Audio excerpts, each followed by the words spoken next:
Ralph, welcome. Thank you for coming out. We have Ralph Sevelius, founder and senior wealth advisor of Boardwalk Wealth Solutions. Perfect. Thank you for coming out, brother. Absolutely, man. Glad to be here. I'm glad you came out. One of the reasons I wanted you to come out and talk to our audience, there's a ton of people out there that have wealth, have money, have assets, and they're on their way out. They're older. And I get the question all the time, what do I do with my funds? How do I avoid taxes?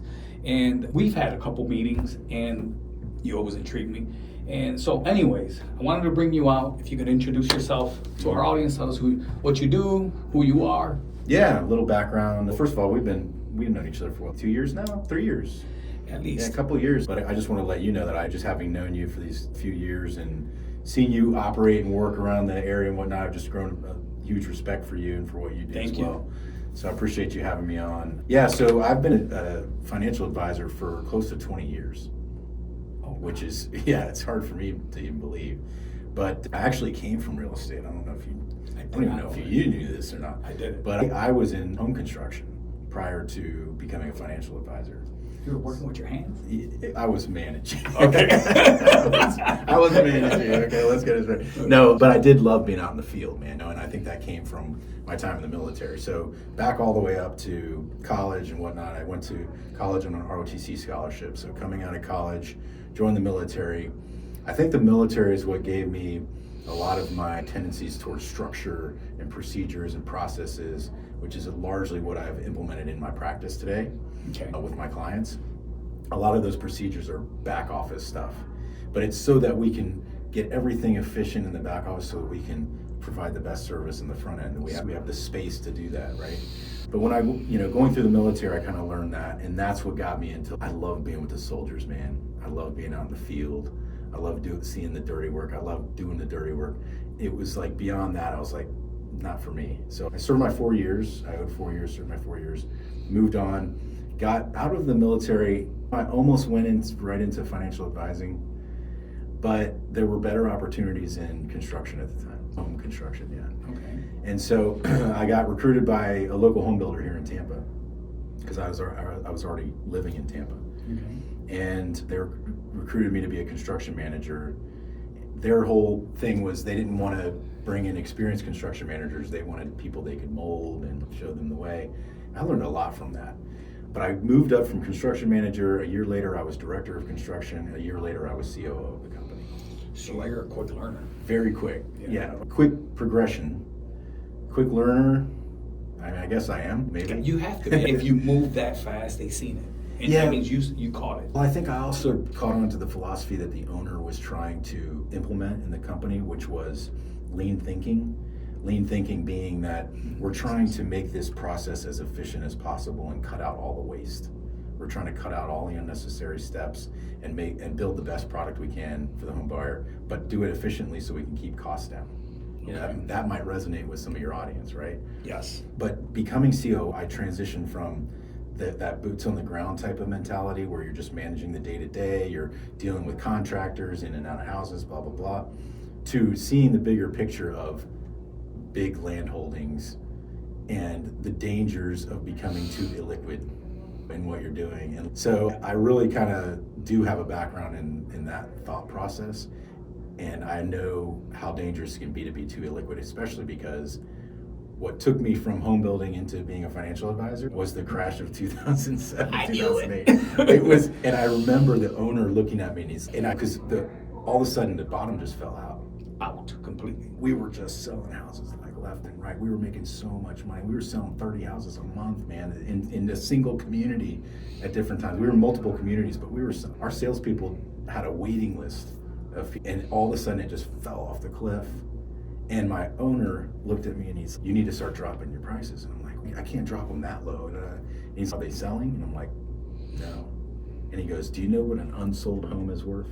And I'm like, "What?" And he goes, "Zero." Sell the houses. Take whatever you can get. We need to liquidate now He was smart. And he was smart, yeah. He was smart. Yeah, because there was a lot of people that got stuck and went under. That company still exists today. It's a local home builder that was doing pretty decent. But I learned a lot from that, and then transitioning in financial advising. I left the company on my own terms. I basically, I knew that things weren't going well, and there was going to be some hard years ahead. And I always was drawn towards wealth management, financial advising. I think it has to do with me having, I humbly say this, but I feel like I have an ability to connect with people and to draw out from them what they really want. And that's important. So important with what I do. Figure out what they really want, because sometimes they don't even know. You have to have this long conversation. You have to ask a lot of questions and keep peeling back the layers of onions to get to what they really want, so that then I can recommend the right strategies. I can't do that if I am chopping down the wrong forest. That's true. That's a long, drawn-out story about where I got to where I am now. As a financial advisor, I worked as an employee advisor for several different firms. And life changes happen and things happen, but I always had in the back of my mind, I'm more so an entrepreneur than I am even a financial advisor or any one particular skill set. And I always wanted to go independent. And so COVID plus a lot of life changes personally and whatnot drew me towards, all right, it's time to make that leap of faith. And I went independent in 2021, and I wish I would have done it sooner. It's pretty cool. Yeah, because now I can take all the things I learned from when I was a financial advisor for those many years prior to that, know what clients are looking for and what value I can bring to them, and then build the business around that versus being confined in a corporate bureaucracy that's telling you, here's how you have to do it, and here's the systems you can use. Now, the world's my oyster. I can build it however I want to make sure my clients have what they need. So, I love it. Yeah. That's hard to find. It's hard to find someone that sounds like you're in peace. Yeah. And I want to work with someone that you're not talking about, God, I'm not making enough money. You're not talking about any of that. You're talking about, hey, I built a company that's efficient, that's lean. And it sounds like to me that you're asking the right questions. Have you ever got to the point in asking the questions that you ask your client that you realize you just couldn't help them? Yes, 100%. Actually, that's the hardest thing for any advisor to admit, is that there are some clients, no matter how much money they have, that you just can't help, that you just can't serve properly. You're just not the advisor for them. And it's hard to admit that, because if you've got a client coming to you with multi-million dollars, you're going to want to find a way to fit a square peg into a round hole. But in reality, you're not servicing yourself, you're not servicing your other clients, and you're certainly not servicing that client properly. So you just have to learn how to kind of say no. And to get to that point, you have to ask those questions. And so before I even start a relationship with anybody, we have this kind of conversation where it's just a casual conversation about what I do, how I do it, how I serve my clients. And it's an interview two ways. It's not just them deciding whether I'm the advisor for them. It's me figuring out, is this person a good fit for my practice? Because the last thing I want to do is bring somebody on that's going to distract from the service that I'm already providing to my current clients. Blame you. Yeah. Victimize you. Yeah, I agree. So question, what are the most important questions someone should ask when evaluating a wealth manager? Fee structure is certainly important, right? One of the things that I hate about my industry is that fees are not transparent. Really? I did not know that. They just get so confusing for people, because an advisor might say, I charge 1%. Okay, what's that 1% on? It's typically under the assets that they're managing for them. So if they have $1 million in their management, they're paying 1%. It's $10,000 a year. That's a pretty good amount. But what the advisor doesn't typically tell them is, I'm also going to put you in this managed portfolio, which I use myself because for various reasons. But the managed portfolio might have a 0.25% management fee on it. Now, all of a sudden, the client's paying 1.25%, and they don't even realize it, because that's not necessarily explicitly disclosed to them, that there's an additional fee on top of that. And then if you're in some kind of mutual fund portfolio or some kind of portfolio that has underlying fees, mutual funds charge a thing called expense ratio. Do you know what expense ratio is? Never heard of it. I'm learning right now. Exactly. That's the point, and that's what I hate about the industry, is all expense ratio is a fancy word for fee. Why don't they just call it fee, right? But they call it expense ratio because when they disclose it, the client won't really understand what exactly it is. But it's a fee, and it's a fee on top of the advisor fee, on top of the manager fee, inside of the mutual fund that doesn't get explicitly disclosed. It just reduces the value of the mutual fund whenever they report the values. So that mutual fund might be charging 0.5%. Now all of a sudden you're paying 1.75%, $17,500 for every million you have invested, when you thought you were only paying $10,000. And you can't figure out why. You don't even know, because it's not even on your statements. All of those fees aren't explicitly line itemed out. Oh, wow. Yeah, it's crazy. So I built this company to be way more explicit with the fees. If I say 1%, so my standard fee structure, by the way, for managed money is 1% on the first million, 0.7% on $1 million to $3 million, and 0.5% on anything over $3 million. Period. That's it. That's the structure. If I put you in a managed portfolio and there's a management fee of, let's say, 0.25%, then I drop that to 0.75 to account for the 0.25. So you're still 1% all in. I like that. There's no games being played. There's no added things. So your numbers add up. Yeah. Period.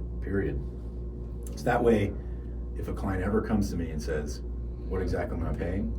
I can tell them exactly what you agreed to pay, exactly what we discussed. There's no fees on top of fees on top of fees.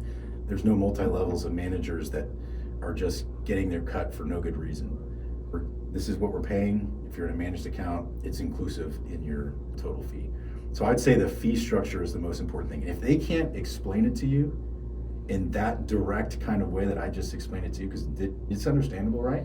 Completely. Yeah. Like I just learned. So if you ask an advisor that, and they can't explain it to you that directly and explicitly, that's a red flag.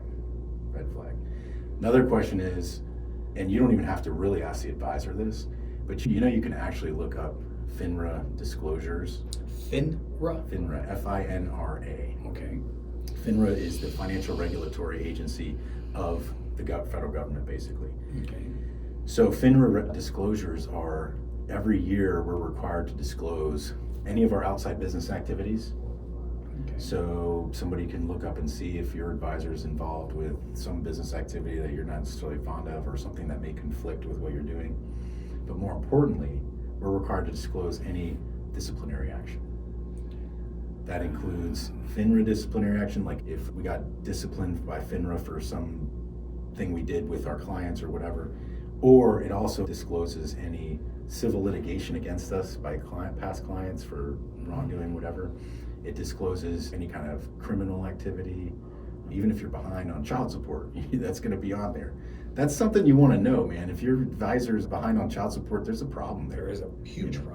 So it discloses all that, and you can see all that prior to even going into the meeting. And so you can decide even before that, do I want to work with a guy that's had 5 DUIs? Probably not. So you don't know. So it gives you it gives you their background, their record. Yeah. Beautiful. It's required. And it also gives you their work history, so you can see if they've been with 10 different firms in a 10-year period, why are they jumping ship with firms constantly? Or if their educational experience, what licenses they hold. Some people claim they hold licenses they don't actually have. The FINRA disclosure will tell you whether it does or not. Man, there's scammers everywhere, huh? Yeah. Even in wealth management. You can go to FINRA, so the website is finra.org. Okay. And that's where you can look up that advisor by their last name and then see all their disclosures. Beautiful. Yeah. Because that's good information I just learned. I'm sure in our audience, if you're looking for a wealth manager, that's super key. Yeah. I would want to know that report card. Oh, one last question. They should ask, are you a CFP?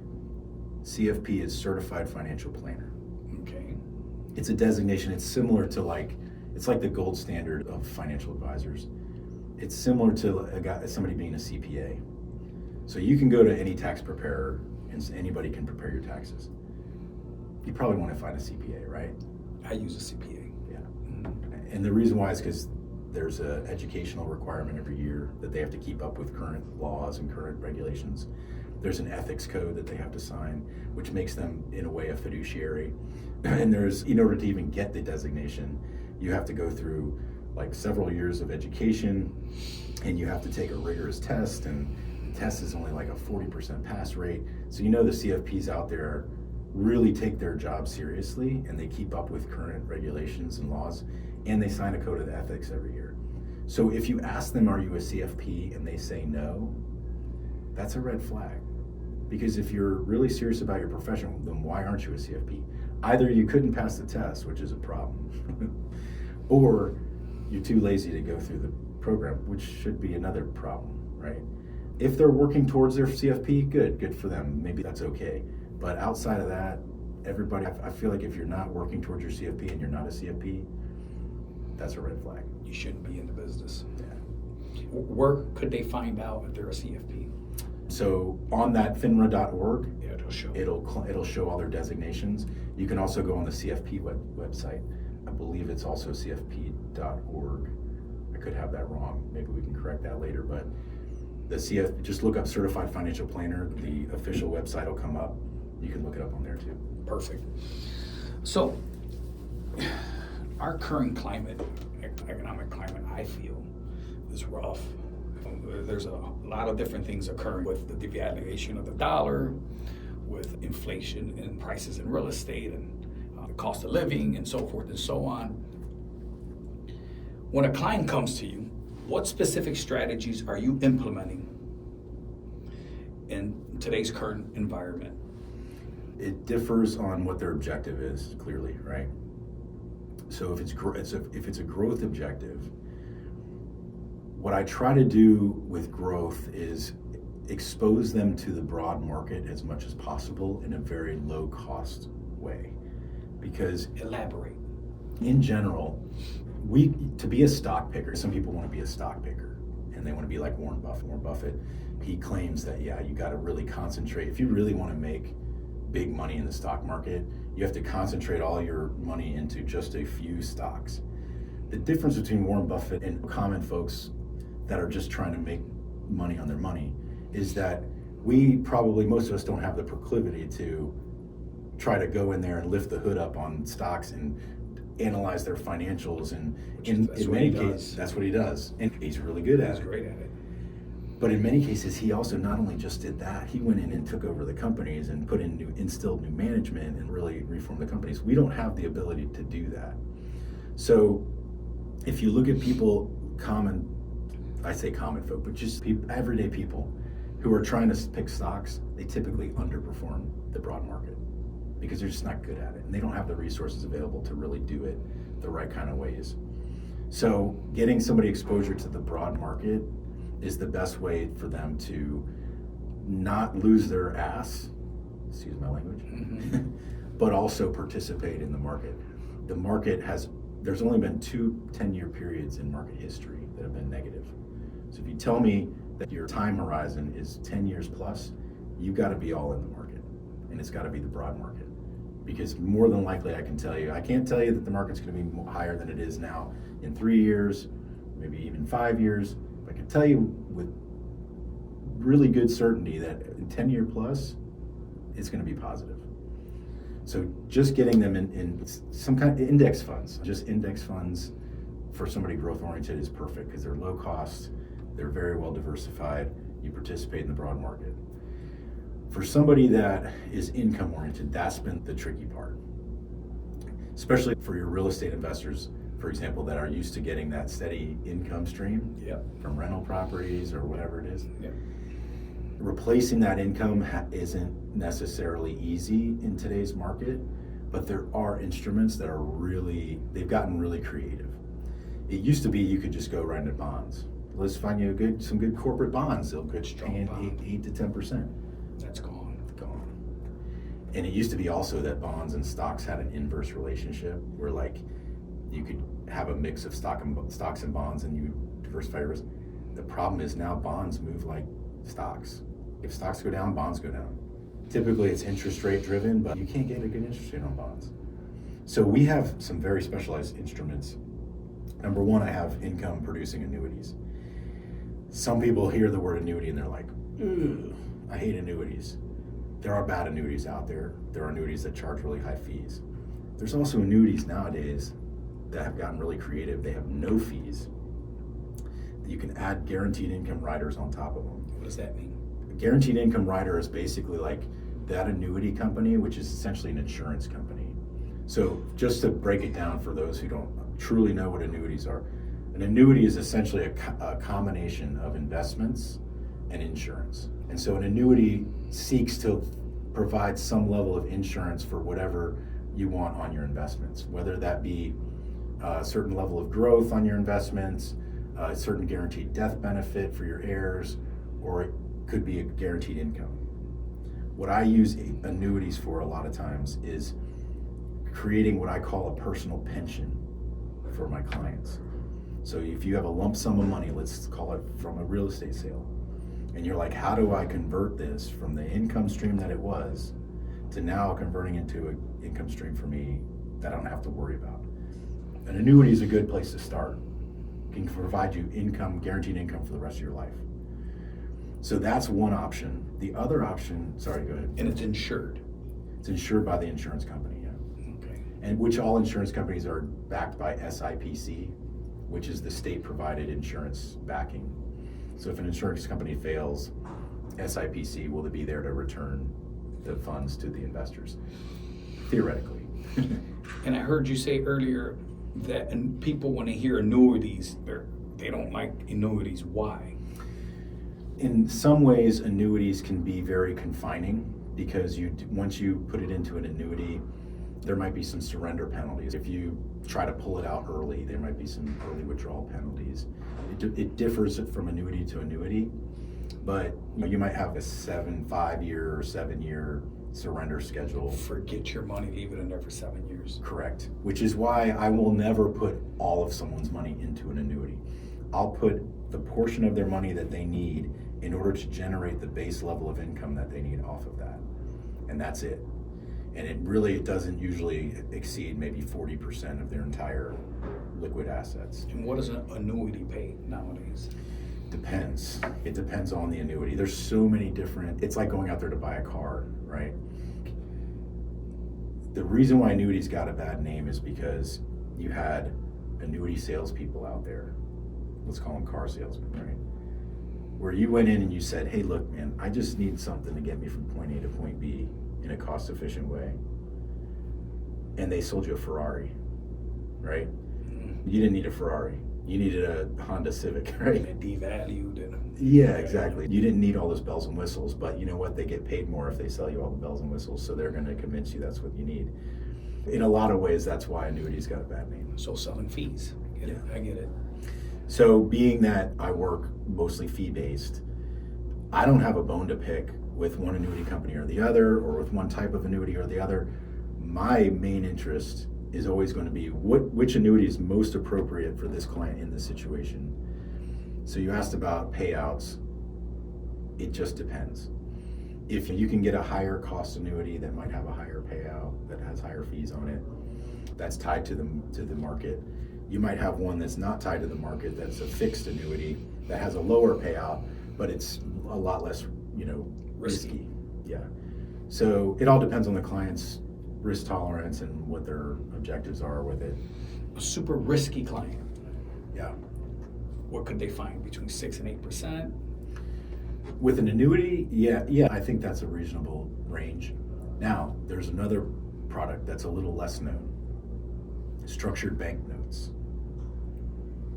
Structured bank notes are essentially... Never heard this term. I know what it is, but I never heard a structured bank note. Yeah. It's essentially a product that sometimes is FDIC insured. It's so you have CDs. Nobody wants CDs anymore because they don't pay anything. They pay a little more than they used to, but they're still not great. But think about CDs, but think about this as being like a step up from CDs. Okay. There's a varying types of structured bank notes. The ones that I've been using for income, they're guaranteed by the bank. They're not FDIC insured. They're just guaranteed by the bank that's issuing them. I can get structured products from Bank of America, from Chase, from Variety. I can shop a whole bunch of different banks. They'll be tied to an index.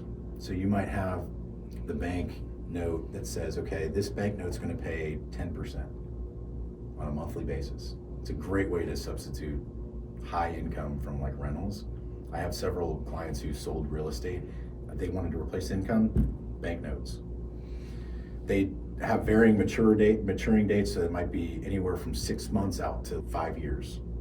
And what I do is I ladder them, so you always have one coming due, and you can always replace it with a new one. That's smart, so you don't get them all caught in one. Yeah, so if you have $1 million, we might buy 10 of them for $100,000 each and stagger the maturity date. And so you get a variety of different returns on it. You might get anywhere, like right now they're paying anywhere from 9 to, really some of them are 13%. That's great money, dude. Yeah, depending on what index you're tying it to. So if the riskier the underlying index, the higher the payout. What'll happen is like they tie it to the index where as long as the index is above your initial principal, like it's performed above that, you're gonna get that next coupon. If it ever dips below in any given month, you might miss a coupon payment. So there's a risk of missing a coupon payment. You don't lose anything except for that coupon payment.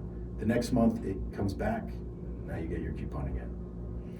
Then if it gets called or if it matures, you get your full principal back. Got it. You don't get the market return. So really what they're banking on is the amount that they're paying you. That underlying index is going to outperform that.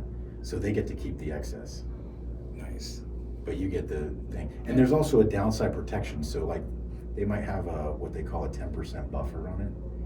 So any loss up to 10%, the bank eats it. You still get your original principal back. So you'll get your principal back. If the loss dips below that, let's say it's a 10% buffer on that note. Okay. If it loss dips below 10%, then you get your. You start participating in the loss. Got it. So there is a potential for you participating in the market loss. Okay. But usually that buffer is pretty steep. Like I said 10%, but usually it's more like 15, 20%. And for there to be a 15 to 20% pullout in the 1 month that note matures, I don't want to say it's highly unlikely, but it's relatively unlikely. Okay. So you know that 2008, we had all those banks close in 2008, 9, 10. Would that affect that model that you're talking about if we went back to those days where we had these bank closures? If you bought one from one of those banks, yeah. Okay, so it is tied to that. Okay. Yeah, because the bank's the one guaranteeing it. Now your money's still there. In other words, and for example, if the index happens to be up and you own that banknote and you call me and say, I need to liquidate that banknote, I can have it liquidated within a day or two, even though it hasn't matured yet. There's no penalty for the liquidation. As a matter of fact, more than likely you're going to get more than your original principal back because that index, the underlying index, is higher. Okay. In that event, yeah, you'll get your principal back. The money's there. If a bank went bankrupt, it's not like that money's just poof gone. More than likely what'll happen is that original principal will just come back to you. Okay. I can't say that for sure, but I can say that's typically what happens in those bankruptcies. That makes sense. Yeah. How do you advise clients on the decisions between holding assets through a downturn versus selling and repositioning? Yeah, and I think, did I write on there, I think I wrote real estate versus securities. This one here. Or this one here, yeah. So, but this one is still relevant because I know a lot of your audience is real estate investors. And with real estate, it's illiquid enough to where you can't really do that, right? You can't, if you already own real estate and a downturn happens, you're probably just going to hold it through that because you're not going to liquidate when it's down. People don't think about the market in that way, but oftentimes I use that analogy where I'm like, why would you sell when things are down? It feels like you should because the market's a lot more liquid than real estate. But it'd be like selling a house when the market's down and then buying it back when the market recovers. Doesn't make any sense. It happens. It does, yeah. But I do typically advise my clients because I feel like when we invest their funds, we invest them with the mindset of what are these funds intended for. Okay. So if they invest something with me and they say, yeah, I don't need these funds for 10 plus years. But then when the market turns down, they call me and say, oh man, I want to sell out. I'll be like, you've only been invested in it for 2 years. Why would we sell out? Because it's going down. Does that, repeat that back to me and tell me if that sounds like it makes sense. How do you put in your client's head up front that they're in for 10 years. Because I think it's hard for people to understand. Yeah. They think the minute they put money in, they hear 12, 13% or 8% or 6%. They're expecting to see that on their statements. They're in a year and a half and they see that money going away. Like, how do you get someone tied in? Because you got to remember too, I have different buckets. So that long-term bucket that I have in the market literally is money that they're not touching. So they shouldn't be concerned about the current value of whatever it's in, as long as we believe in the investments. If they have shorter-term needs, then we put that in something more secure that they're going to be able to touch. If they have income needs, for example, we put them in something that's going to pay them their current income regardless of what the market's doing. So they don't have to worry about where's my next paycheck coming from or where's my next dividend coming from. We already have that set up. So if we already have that set up and they don't have to worry about where that's coming from, they shouldn't worry about what's happening with this long-term money over here. That's how I offset their concern about what's going on with the market right now. That makes sense to me. That makes a lot of sense because my real estate has gone down at least 10, 12%, right? My buildings, and I'm not selling. I'm happy with the rent. I get it. It's going down the markets and so forth and so on. I get it. So I'm kind of thinking of it that way. So what you're saying, hey, Jose, just look at, I'm not fire selling my buildings because they're going down. I just understand we're in a season of properties going down. Yeah. Imagine if everybody got a monthly statement on what the current value of their home is. They'd be panicking right now. But they wouldn't though, really, because they'd be like, oh, they don't do that because they're like, oh, cool, whatever. And people can check Zillow whenever, right? And they do check it. I don't know how accurate that is, but they do check it. But if they see the price of their home going down, but they're not looking to move or anything, then okay, cool, it's down. That's how they should look at investments. And you mentioned too about having renters. So imagine if you owned, for my clients anyway, I use that analogy often, you own a rental house. Your renters are really good renters. They're paying you solid income every month. You can count on it. It's in the bank every month. The value of that home all of a sudden goes down 10%. Are you going to kick those renters out and sell the house because it went down 10%? That'd be a really dumb move. Yeah, that's good. I like that. It's the same thing with the market. You're not going to do that in the down market. You're going to hold on to it. So you're a believer that you need to make it past that downturn. 100%. Okay. Now, on the flip side of that, I think that, and maybe we should, can we go into this question Let's here? go. I'm going to bring it up so our audience is going to understand. It goes like this. How should investors think about timing when deciding whether to sell assets now or hold on for a potential recovery? Yeah, because I think this plays well with the prior question. Because just like we don't try to time it when you already own the investment, we're not going to necessarily try to time it when we're going into the market. And the problem with trying to time it on either end is you might time it perfectly. You're selling.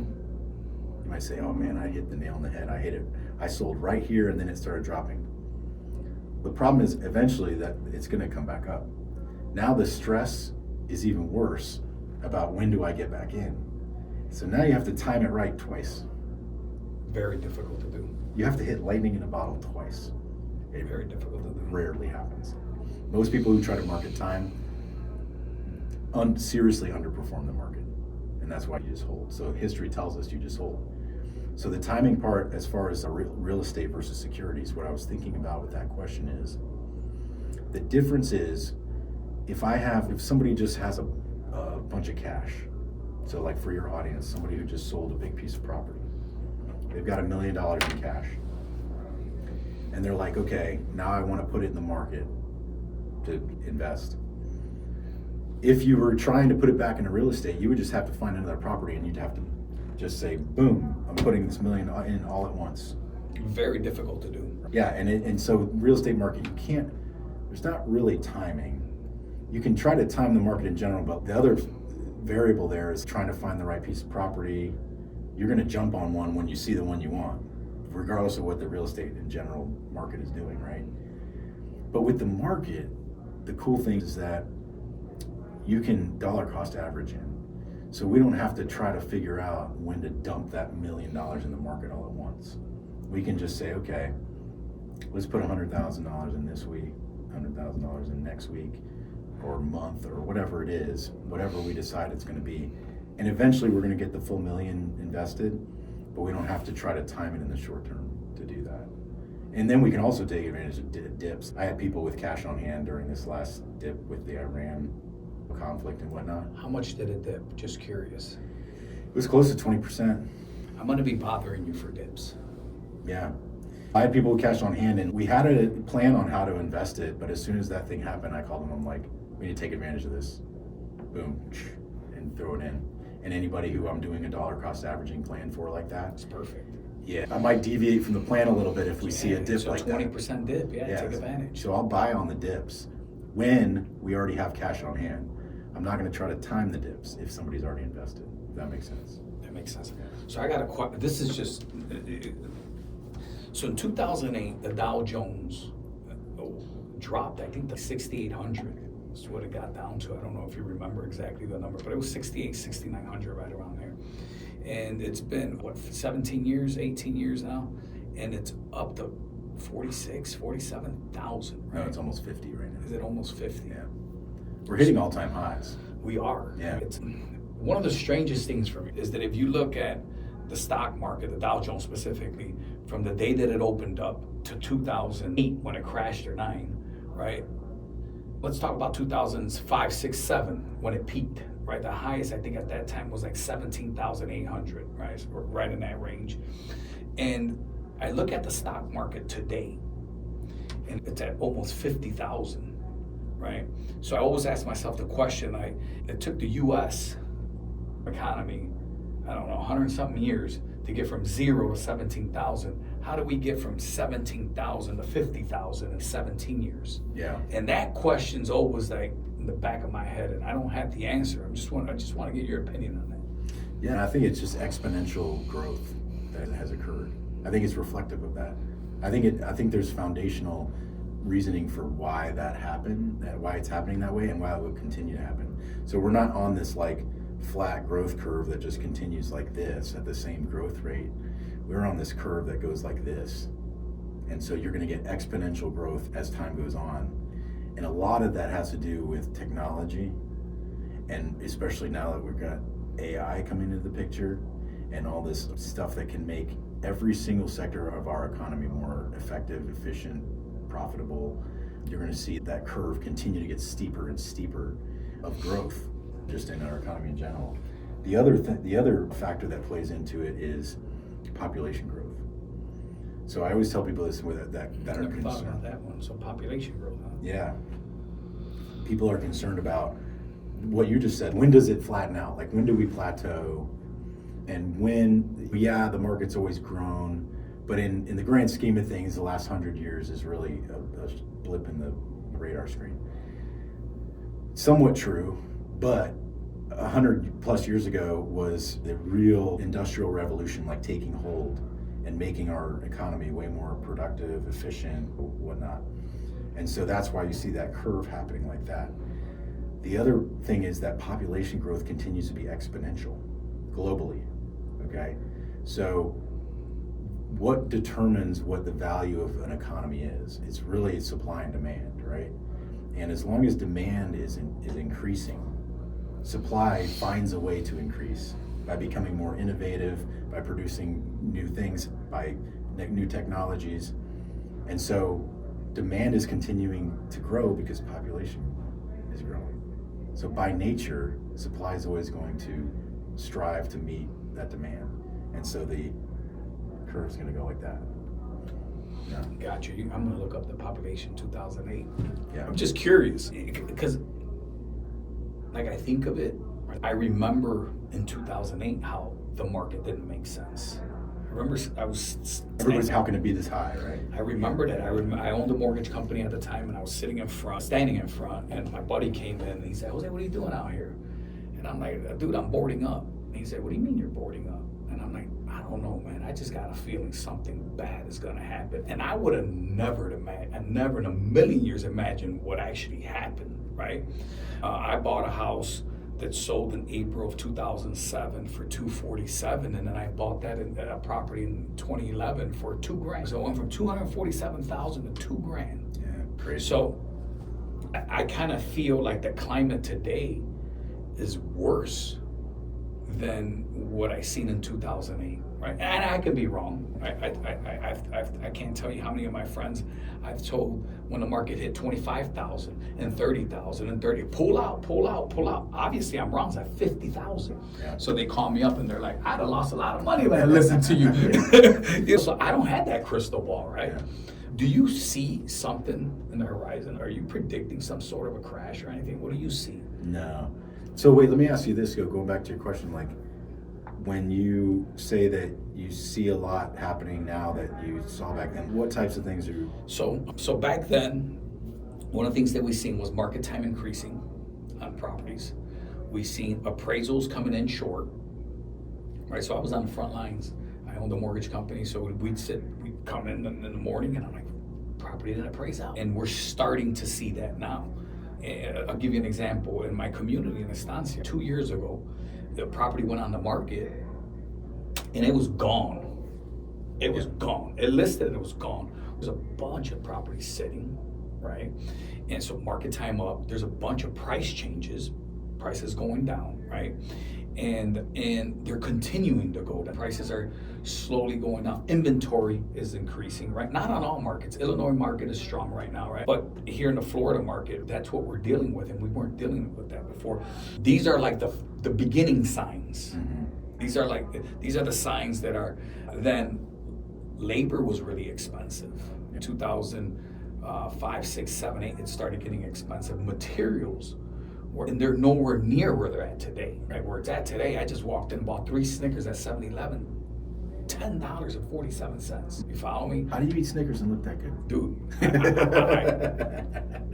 I work out, but no, I'm following what you're saying. So that's it makes sense. Yeah, no, it makes sense, and that's really what you have to do in trying to decipher what's to come.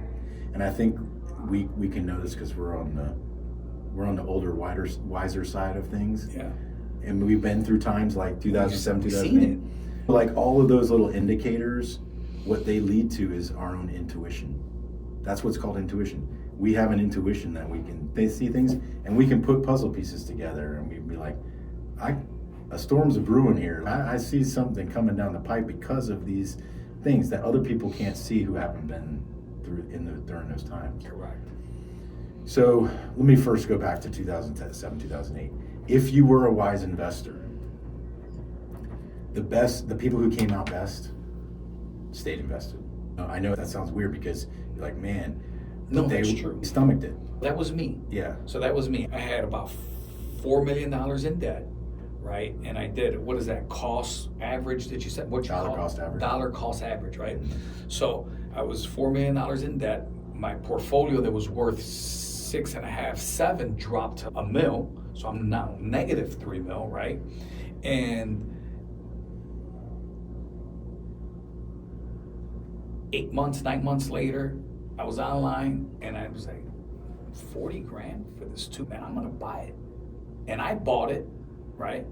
And I was at Home Depot at the contractor desk, and the entire place was a desert. No one was buying anything. And I remember sitting at that desk and I said to myself, either I'm gonna do really good or everyone's gonna do really bad. Mm-hmm. Meaning that if I fail, everybody's gonna fail, right? That's right. So that was my mentality. So when you say what you just said, dude, it's so crazy because I'm not lying to you, Ralph. I was the only one sitting at that contracted desk for 8 months because I just kept buying. To me, it made no sense. I was like, how could I not buy this? $2,000? Give it to me. I'll buy it. I could run it for $1,400. And that's the same in the market at the time for a savvy investor. I wish I would have bought it. Exactly. Yeah. Like when it's like a fire sale. Yes. But people don't see it that way. They just see the value of it. They don't see it as everybody's throwing the baby out with the bathwater. Let me buy up right now. Bank of America. But it's hard to be in that mindset when everybody else is panicking, right? Yeah. So Warren Buffett actually has a saying. He said, be fearful when others are greedy and greedy when others are fearful. Like I said, the best investors, if they were already invested leading into 2007, and I'm talking about market investors, they stayed invested and they came out the best, because anybody who tried to time that And they probably kept buying. If you kept buying, you were even better off. If you had cash on hand, heck yeah, man. Better off. Absolutely. I agree. I'm going to close with this. Yeah. I'm sorry. No, go ahead. No, I was going to say also that another thing I tell my clients, we just mentioned that if it goes to hell, we're all in hell together, right? That's true. And I tell people who are concerned about what happens if Iran nukes the whole world, then your investments are worth nothing anyway. And then the only thing worth something is canned goods and ammunition. So if you're really concerned about that scenario, sell everything, go buy canned goods and ammunition, and sit tight. That's so funny. Last question for you, and it's funny that you bring up Iran. So with this whole petrodollar thing, our dollar supposedly what gave it strength was oil, right? Everyone had to buy oil with dollars. And right now with the whole Iran thing going on, there's some people pulling out of having to buy oil with dollars. Are you familiar with that? Not really, okay. To be honest with you. So that's kind of going on right now. The UAE just pulled out of OPEC. Oh, I know about that, yeah. Which means they don't have to buy oil with dollars. That's right. That's what that means. Yeah. And that's red flags. That hasn't happened in I can't tell you how many years, right? And so that's another sign for me, right? I'm like, man, this is getting a little difficult, I think, when you're looking at what's going on with the dollar, which is depreciating, right? Mm-hmm. So I'm not going to really ask you about the petrodollar because you weren't familiar with it, but I guess I'm putting our audience on notice that the strength of the dollar, we got off the gold standard and then we got on the petro standard, right? And no one really talked about it, but with YouTube and all the things going on nowadays, it's easier for us to know what's going on. Yeah. And this is one of the big things that are going on. It's on the radar that a lot of these countries slowly are starting to pull out of using the dollar to buy oil. So Yeah. the first country just did it. Right? Did it. They made the move. So I guess we just got to wait and see what happens. But I'm hoping that what I'm seeing really doesn't happen. One of the things that led up to what you're seeing also, which I meant to talk about earlier, was the lending standards easing to where there was like those no income. Back in 2008 or Yeah, not? 2008. No, 2008. And one of the things that's missing from the equation right now is that never happened in this environment. You didn't have the reason why there was a buildup in home prices back in 2022, 2023 is because all of a sudden people were moving and working from home more and upgrading their homes, and there was actual natural reasons for why those price increases happened. There was just much more demand all of a sudden, but it wasn't because lending standards eased. If you've ever watched the movie Big Short, you didn't have, excuse my French, but you didn't have strippers buying 3 or 4 houses and getting approved for mortgages on all 3 or 4 of those houses based on no income. I'm going to blow your brain. I'm going to watch this one. Yeah. Because you know the kid. I'm not going to say his name. Right? Yeah. He's got about $10 million in loans right now, right? Yeah. And it's crazy. DSCR loans. I don't know if you've heard of them. Mm-hmm. Oh, dude, they're worse, if you ask me, than what occurred in 2000. This is your world, so you're telling me information, which is cool. This is why we do this, right? Yeah. This is not like I'm smarter than you. I learned a ton from you. So that makes me nervous. So you're saying there's something worse than what was out there in 2008. You know the kid, right? Yeah. A little over 10 million debt, right? In a year and a half, they're giving money away, right? They're just giving it away.